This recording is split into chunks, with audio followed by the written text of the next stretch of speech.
Cashflow Diary Podcast, episode 112. Welcome to yet another exciting episode of the Cashflow Diary Podcast, the podcast that teaches you insider tips, tactics, and strategies for creating leverage streams of cash flow into your life. Learn from top-performing entrepreneurs, business owners, investors, and thought leaders from across the globe as they share their secrets to success. Like what you learn on this and other Cashflow Diary podcast episodes? Go to learninvestingnow.com and sign up to receive powerful tips and information that will help you succeed as an entrepreneur and investor. Now, here's your host, investor, entrepreneur, business owner, educator, speaker, author, and master facilitator of Robert Kiyosaki's cash flow game, Jay Massey. All right, sports fans, welcome one more time to the Cashflow Diary Podcast. I'm your host, Jay Massey, and I am excited to be here again. Yes, I know you're tired of me saying I'm excited, but what can I do? I am.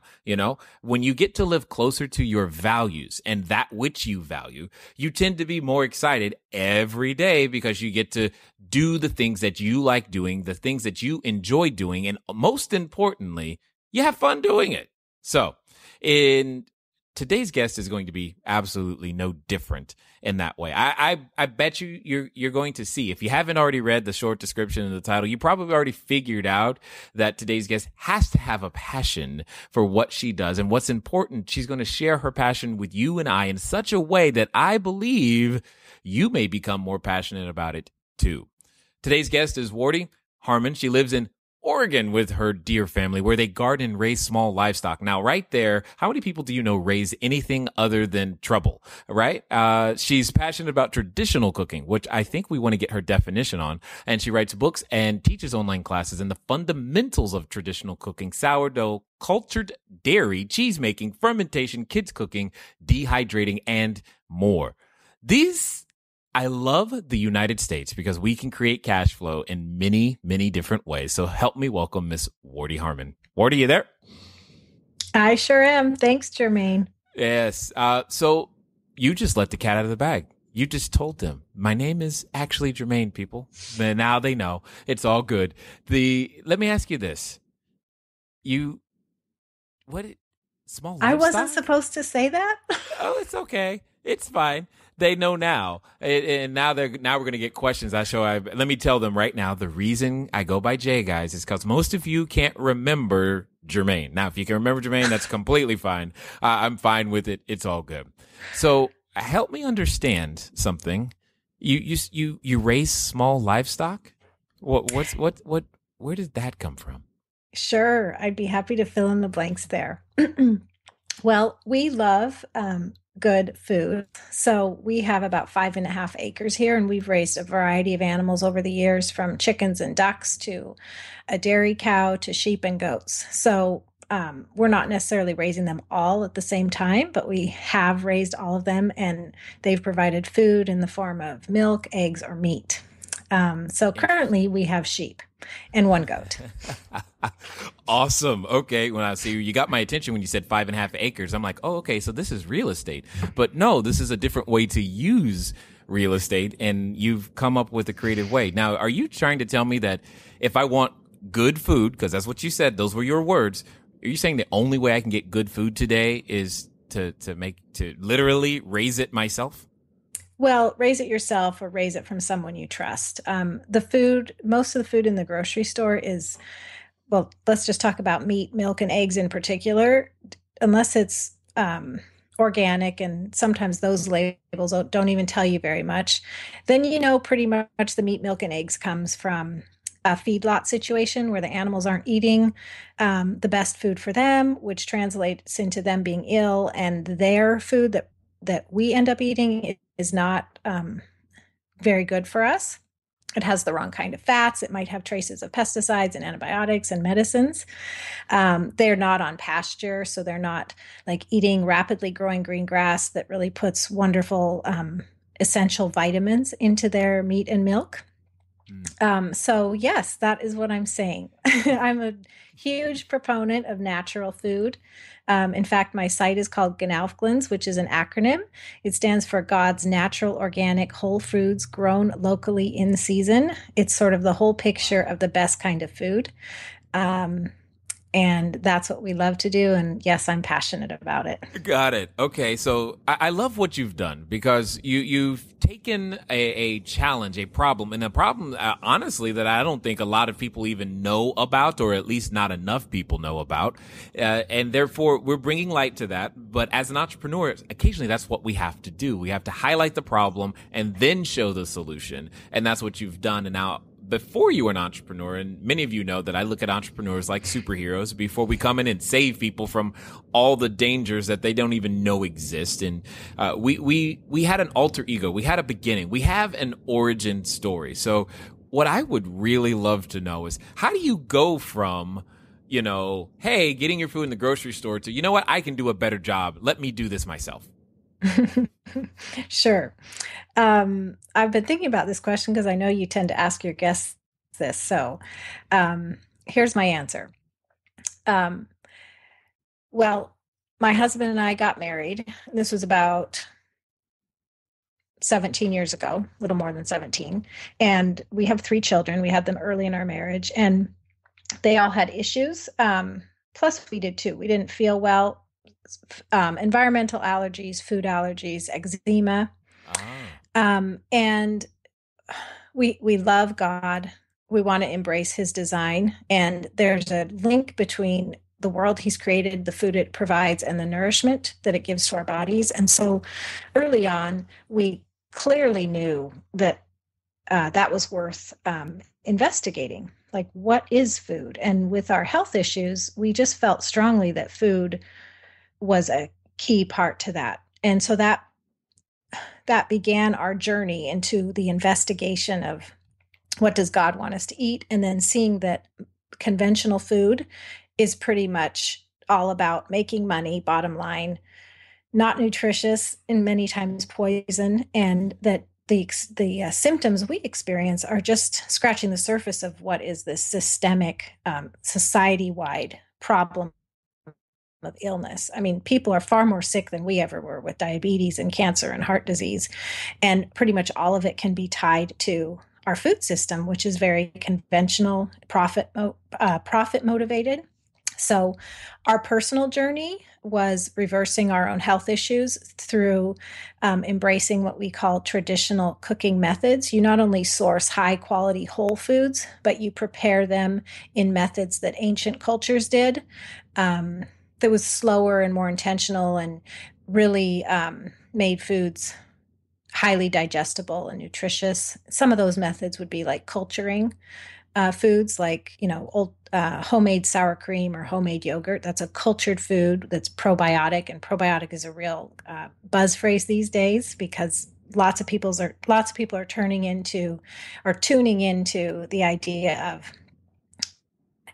of improving gut health, especially since so many people tend to use antibiotics, which destroys beneficial organisms. So, your doctor might say, you need to do this course of antibiotics, and oh, by the way, have some yogurt every day. Well, yogurt helps repopulate your body because antibiotics kill everything, good guys as well as the bad guys. So, anyway, that's just one symptom. Antibiotic use is a symptom, plus all these diseases that we have. And these simply were not a problem to the same degree that they are today before we have this conventional industrialized food system. So we were just felt it was the answer. And we tried traditional methods and whole foods, and our health improved. Our children don't have food sensitivities. I used to have debilitating seasonal allergies that I just simply do not have anymore. Our energy's better. We don't have issues with weight. Anyway, it was the answer for our family. And I began sharing what we were learning online through my blog, gnaufglins.com. Lots of people were interested. And I think in general, people are waking up to, their eyes are being opened. They're interested in answers. Why are we so sick? this can't be good for us. And they're interested in raising their children to have a better idea of where their food comes from. I mean, farmers markets, the interest in organic food is just a sign that people are waking up. And so one of those small niches in this idea of waking up to health food is this area of traditional cooking, where you do things like cheese making and sourdough and old-fashioned fermentation, which makes like the best pickles and sauerkraut you could ever eat, and they're nothing like what's in the store.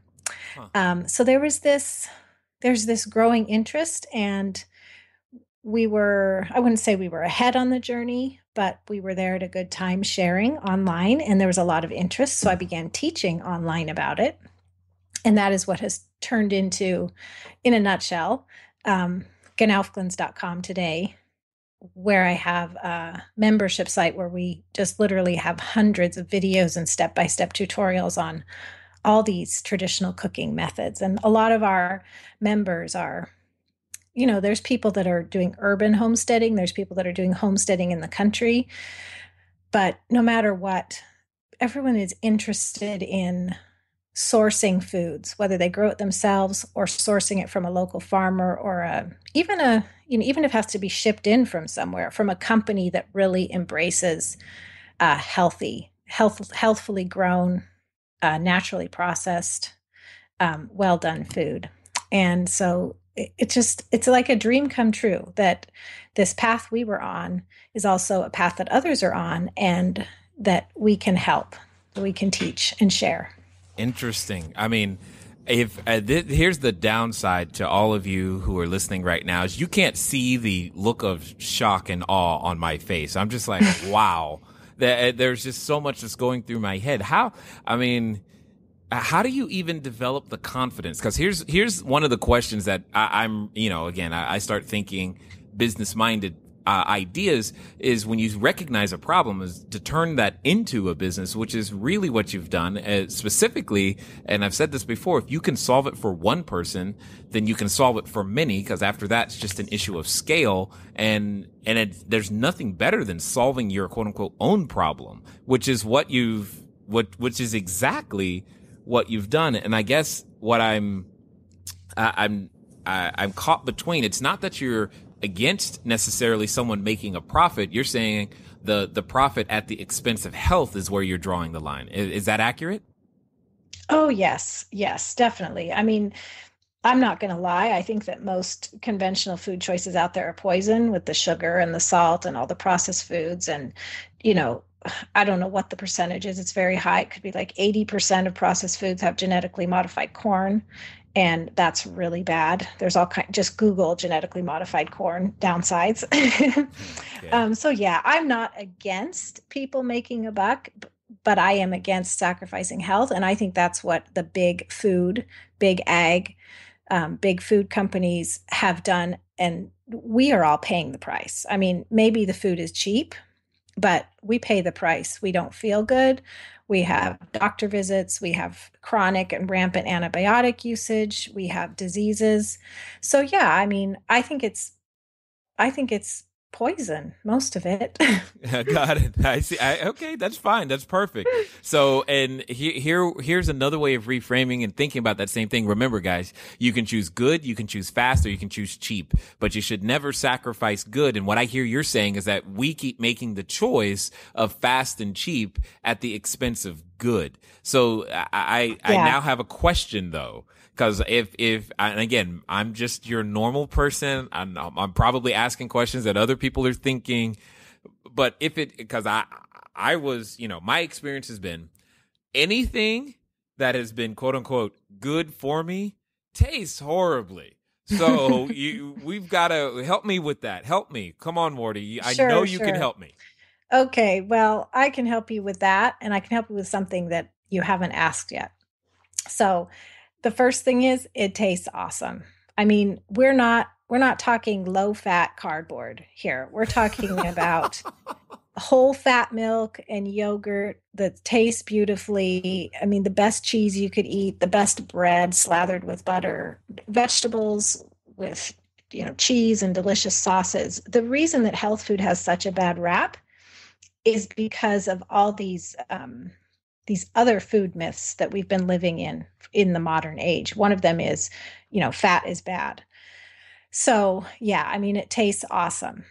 You should have my homemade ice cream. You should have I my homemade should. cheese. You are right. I should have your It, homemade ice cream and cheese. We're going to yep, figure you out how to should. get that, but let's keep going. Okay.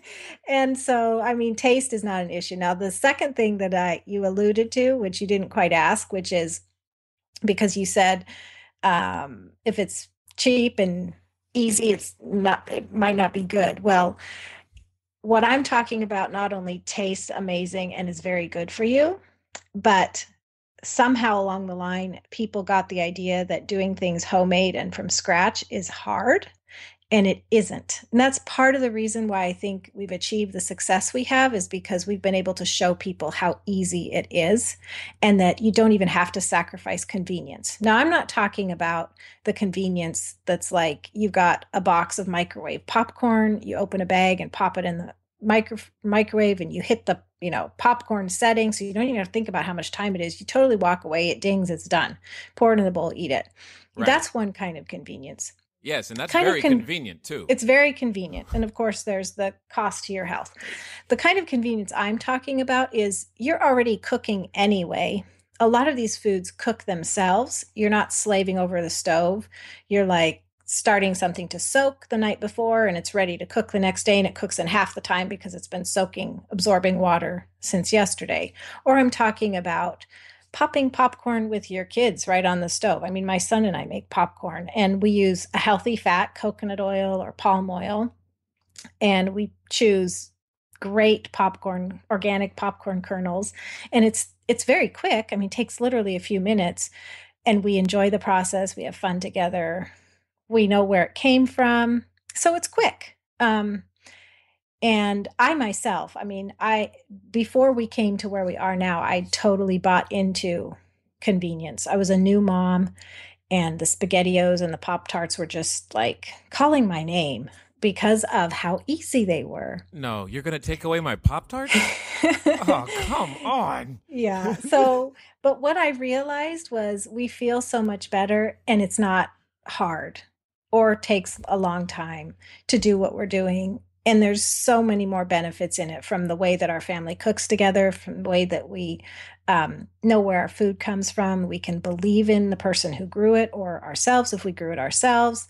Our health is improved. So it's this big picture of delicious, healthy, and pretty darn easy. Awesome. Okay. All right. Hey, I'm willing to get on any bandwagon, especially when you start telling me that there is an easy button that I can press. So it's completely fine. Now, help me understand how you go from just doing it for yourself, then gaining the confidence to, quote unquote, for all intents and purposes, take on the big boys and say, look, what we're doing is better. And you, general populace, everybody, you need to pay attention. How do you begin the inclinations of charging for this service and making this available to other people? And where did all that come from? Sure. Well, one thing that happens when you start sharing, and I don't know if this is a thing with women or with everybody, but you have friends and you start talking about what you're doing and learning. And I always had this dream that I would be able to make money just doing what I loved. And I strayed from that path. I mean, I was a Mary Kay rep for a few years. When I was little, this is just a story from my growing up. I mean, I've always been crafty. And so very young, I crocheted and knitted, and I would chain stitch these long crochet strands. It's just a chain stitch. And I would try to sell them to everybody in the family as belts, and I figured out this pricing scheme, and it was like, I'm crocheting anyway. Do you want to buy a belt? Well, so when you start learning about food and it's so life-changing and your health has been transformed and you're talking about it with your friends, it's not a matter of confidence. It's a matter of, this is really cool. This is what it's done. And then people are interested. And that same thing happened when I was blogging about it. People would read, they would ask questions, they would ask for more information. It wasn't even a question of like, do I have to be confident? It's like, I have the information and I know it can help you because it helped us. And So I blogged for a few years, just building up an audience, which to be honest was very small compared to what it is now. But it was enough to say, I'm going to teach an online class on this, and to get a great response, because people are hungry for the information. We're not the only ones who are dissatisfied with our health and our food system. There's more and more people all the time that are looking for answers. Did you just say people are hungry for the information? Was that an intentional pun there? Okay, that's pretty cute. So that was good, because no, I didn't intend that. I'm sure it's true. They're hungry. Well, okay, so on that topic then, okay, so you're an entrepreneur, you're solving the problems as it relates to food, you're making these things happen. You're beginning to hit on some things that I think many entrepreneurs are concerned about, not just their food, but the size of their business, i.e., is there enough of a marketplace? Or do people really want what I have to offer? Will they pay for it? Can I create cash flow?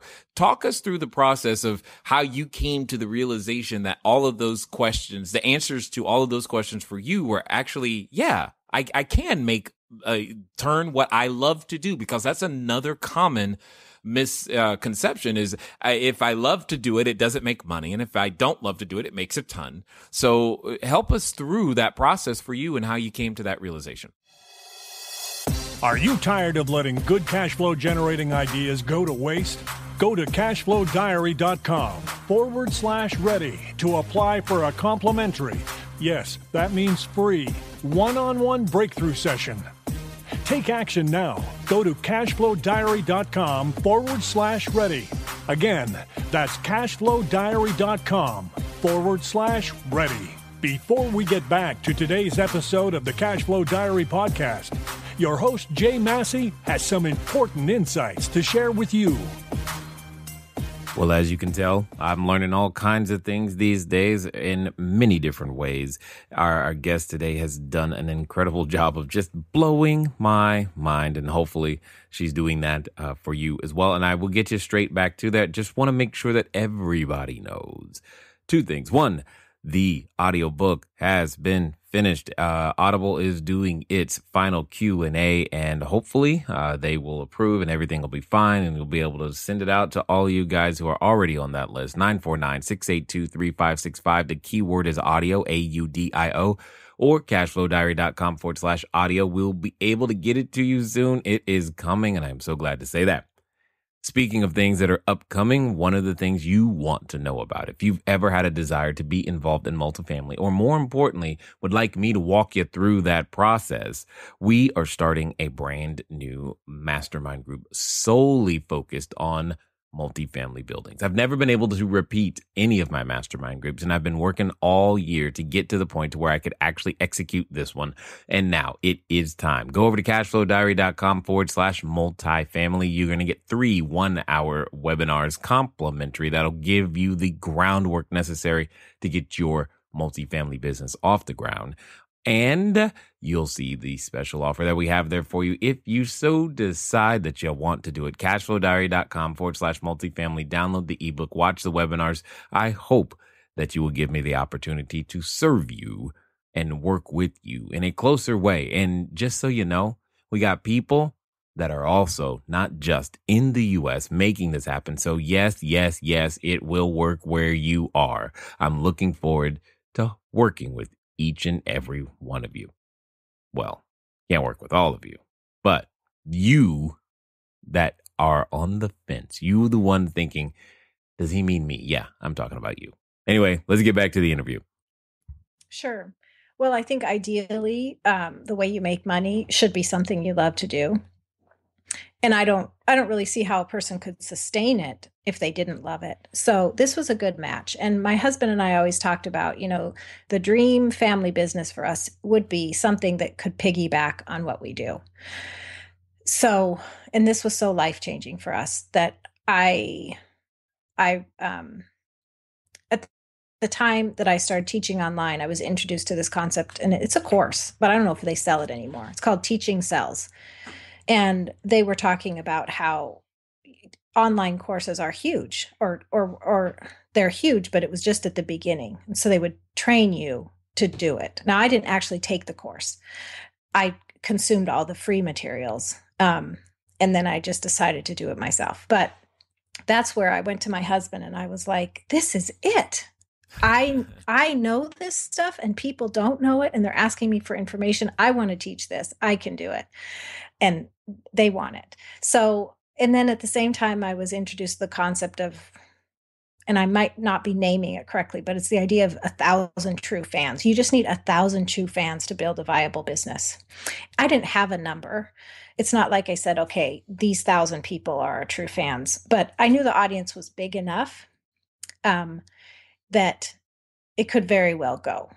And so we did have the cushion at the time that my husband had an outside job and, I was home with the kids and, stay at home mom. So there wasn't really a risk in trying it. And I tried it and it succeeded, like beyond anything, beyond even like my, like, I just, I mean, I'll give you a couple numbers. Like I was thinking,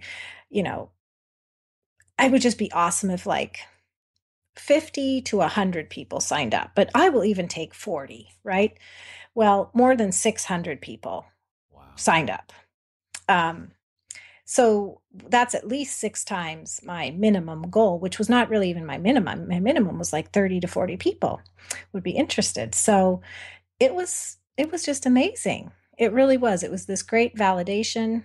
And it was a validation of you don't need a huge audience because I really didn't. I think one key part of the strategy though was that in the niche that I blog, it's called real food.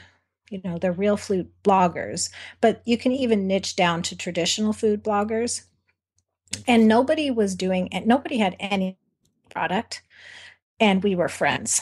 So I did have affiliates. So it wasn't just my audience, but I was very generous with affiliates and they pitched it to their readers and people just swarmed. It was just amazing. Got it.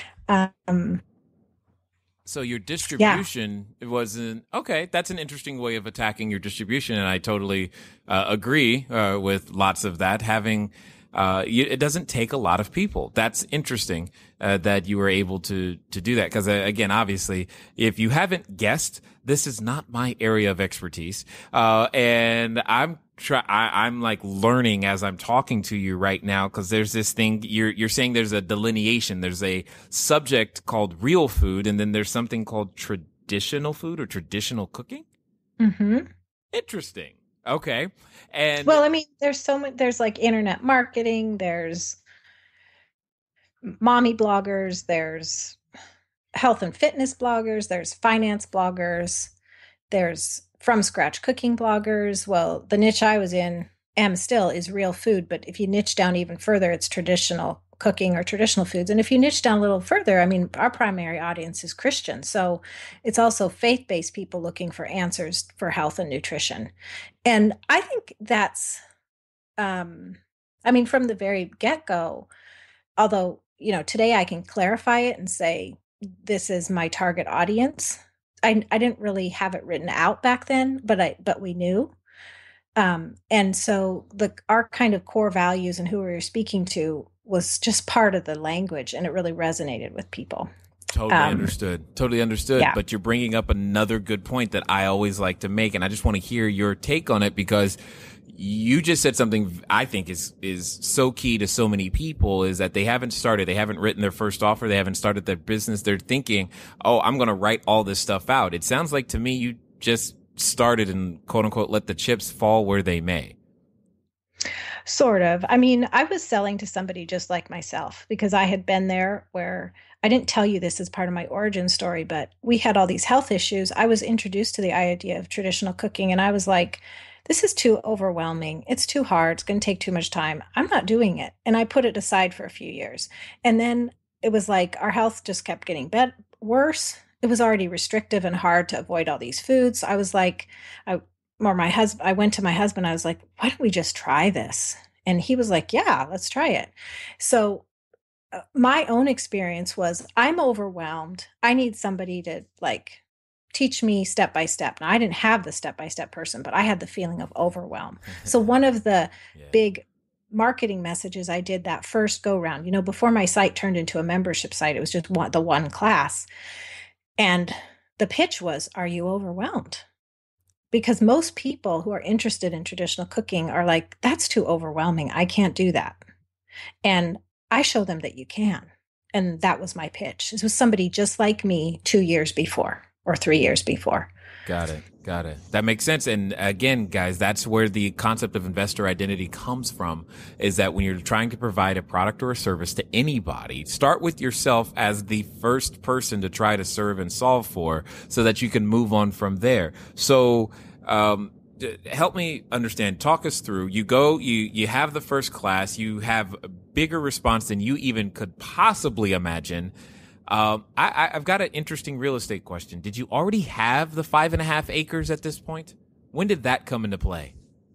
Yes, we did. We lived in our current home. Oh, okay. Got with it. our 5.5 acres. Yeah. I was just wondering if you made the move so that you could have more space to actually raise you said goats is what you had sheep. Yeah. Sheep and goats. Yeah. We actually started with goats. I mean, we started eating this way ourselves. And one of the first things we did was like, well, there's nobody around us providing raw milk. So let's get some goats and milk them ourselves, So, and then 2 years later, or maybe not even that long, is when I started teaching how to use the raw milk, in your kitchen. And so we're not teaching how to raise the goats, at least not yet. We're teaching the cooking part. So it doesn't matter where you source it. We talk about quality ingredients and then the nutritious preparations. But yes, we were already here. We're already living the lifestyle. But it doesn't mean that everybody lives like we do. I mean, if you're in an apartment in the city, and a lot of our members are, they're going to the farmers markets and they've got a local farmer they know who's producing quality milk, raising grass-fed beef. They're sourcing it if they can't do it themselves. The important part is, what are you putting in your body? I shouldn't say the only important thing. Just what we're approaching right now currently is, what do you do with the whole food quality ingredients to prepare them before you put them in your body? How do you make these things? Got it. Yeah, and you know what I love about this is that it's so foreign to me, but yet it feels familiar when you start talking about the problems and how you solve specific ones. Because I like the distinction you just made, is that we don't teach people how to raise the goats, and then you said yet, and I love that, because there goes a whole new product line. Because that's what I'm sitting here thinking. I'm like, how do I learn how to milk a goat? That's not like, a high school class I took. It's like, where does that come from? Is there a whole goat milking ebook somewhere?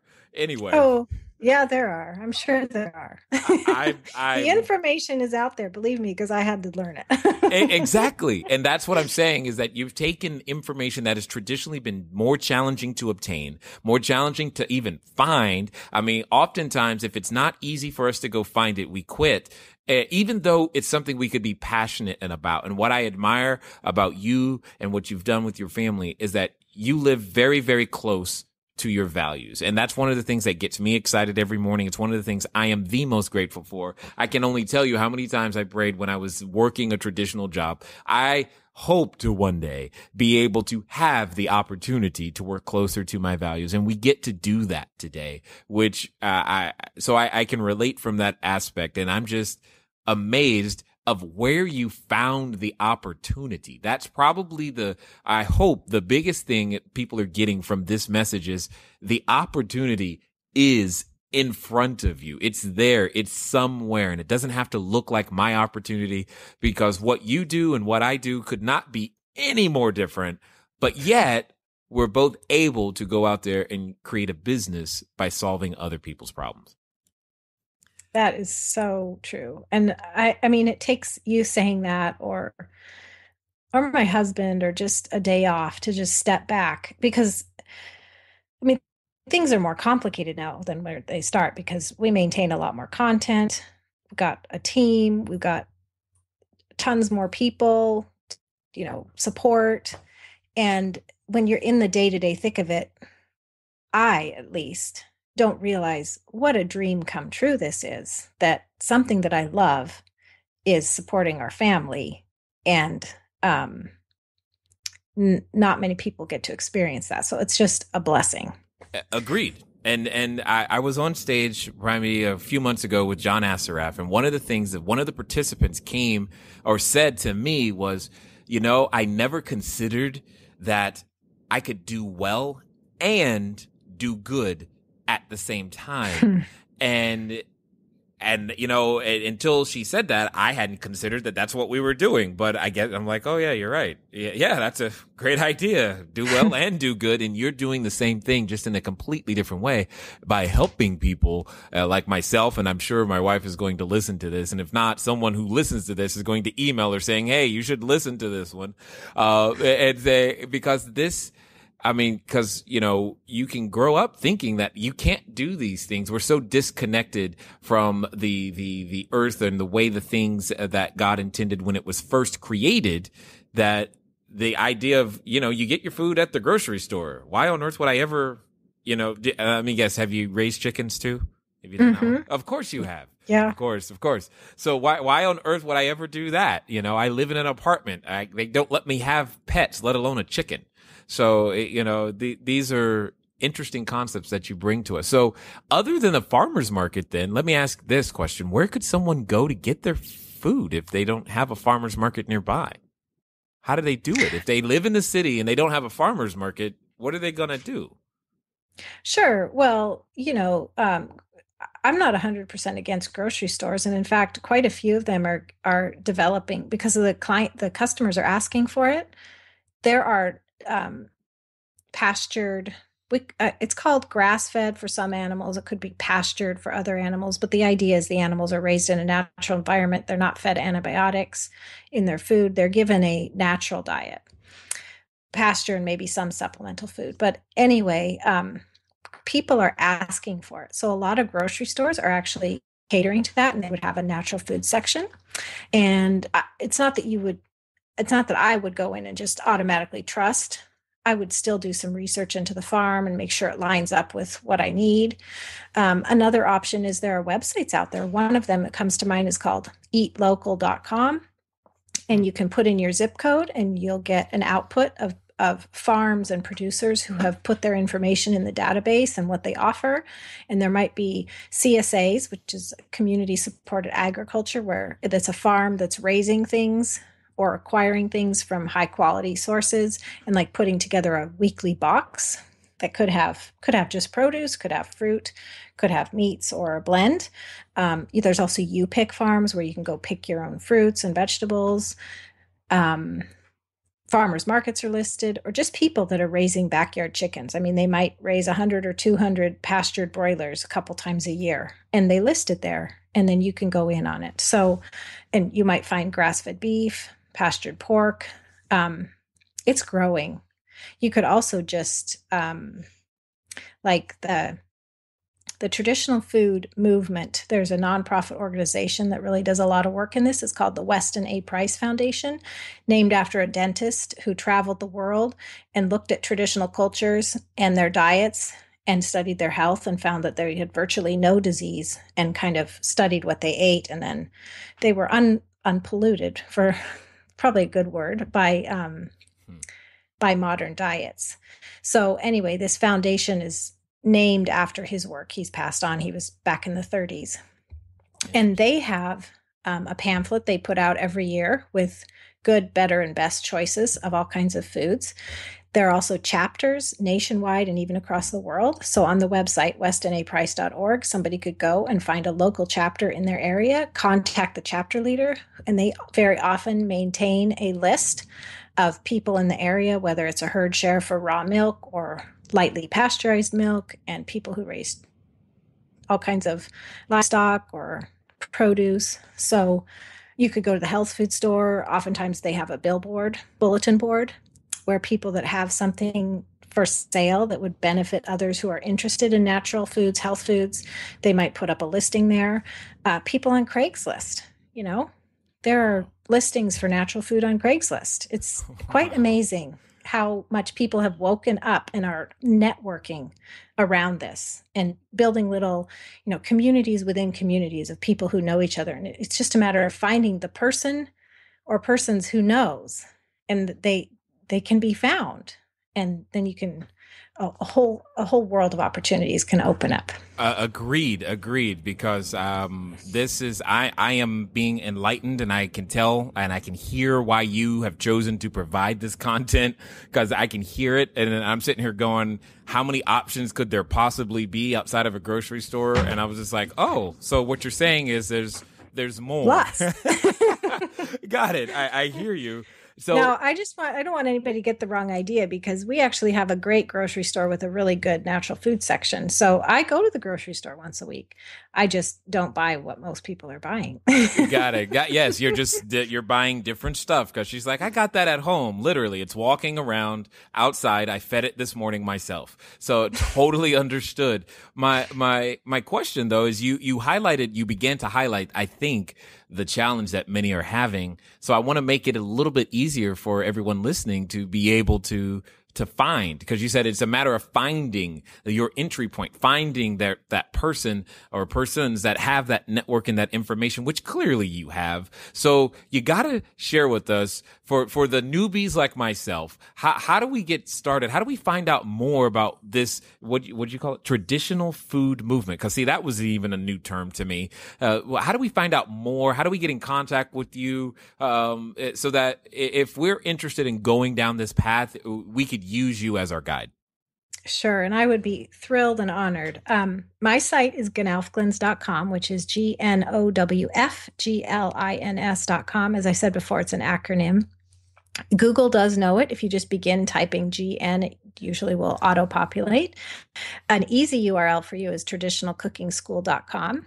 And when you get there, you can click on the big orange Join Now button. Doesn't mean you're making a commitment, but you're checking out, our membership, which, as I said before, hundreds of videos and step-by-step tutorials on all these aspects of traditional cooking, weekly menu plans, cute monthly meetings for members, just lots of stuff. I also do have a free video series that gives people a taste and some really stellar content on the fundamentals of traditional cooking. And that is gnowfglins.com/free. And it's really there. People can check it out, see if they resonate with our teaching style, if it's like doing good things in their family, of course they can go more. Okay. So that's where I'd recommend people start if you're interested. You do realize you just said if people want a taste, they can go. You did it again. First, they're hungry for the information, and now you're saying if they want a taste, they can go over here. I think what you do, I'm probably not the only one who's listening to you right now going, wow. And inside there is a complete opportunity that could support my family. I've said it before, and I'll say it again. No one has a money problem. We have an idea problem, because you have taken an idea and turned it into something that supports. And I think you said you had staff and people. So now it's not just providing a solution or an income for your family. You're actually providing jobs for other people based upon this same concept and solving other people's problems and giving them access to how to make this a reality in their life. And for that, it is nothing but job well done. And I am blown away. I'm right now. You've got me wondering, what does, you're making it sound like I've never really tasted butter or ice cream and all these other things. And I was like, I wonder what her butter and ice cream and cakes take like. They probably taste a little better. So anyway, I'm definitely glad that you've taken the time to invest with us here at the Cashflow Diary. Thank you so much for having me. It's just been an honor. Now, before I let you go, I want to know, what would you say to that person who's thinking about it? Maybe because, we can come up with some crazy ideas. We're sitting at our, you're sitting up late one night, you can't sleep, or you're dreading Sunday night because Monday morning is coming, or you've tried a business before, it didn't work out, or you're in the middle of a business and maybe you're thinking about another one and you think the idea is just too wacky to try. What would you say to that person who's feeling or thinking that right now? Well, I would say you don't know until you start connecting with people. And there is absolutely no risk, no downside, and like very little cost. I mean, a few bucks a month to start a blog or start a podcast and start talking about what's on your heart. And if it's connecting with people, it's going to spread and you will get feedback, and you'll know just by the interaction whether there is material there that could be shared. I mean, that's just one test. It doesn't mean you couldn't just put something out there and see. But of course, before investing a lot of time or money into a product, you could just start a conversation, and that costs nothing. That's how I got my start. I mean, I had a family blog where I did crafts and things, but food was the thing that got people. And when I started talking about food, that's when we got some real conversations, real interest, started building an audience, and that turned into a product. And I was a stay-at-home mom. My husband was at work. I spent lots of time on it because I loved it. But it was just it was perfect. It just really worked out. And we don't live in a bubble. And sadly, maybe 99, let's say 80-20, it's the 80-20 rule. 80% of our ideas are going to go nowhere, but you don't know unless you put those 100 out there, which 20 are going to work, Well said. Again, thank you for investing your time here with us at the Cashflow Diary. Okay, everybody, guess what? You know what it's time to do. It's time for you to move at the speed of instruction. I can't even begin to list for you the number of resources that were given to you in this particular episode. If you have an interest in feeling better, and we didn't get down the looking better, but I bet you probably look better if you start eating better food too. Go to these websites. And I can't pronounce the other one. I'm going to say go to traditionalcookingschool.com, because and I know that this is something that's been on your mind, and now is the time to go out there and take that next step. Take your ideas. It doesn't matter how wacky. I like what she said. It doesn't matter what you think. Just go out there and test them. Let the marketplace tell you. Let them give you feedback so that you can make the corrections necessary to move forward to the next step. Guys, it's been fun talking to you. Thanks for listening, and I look forward to talking to all of you again soon. Until next time.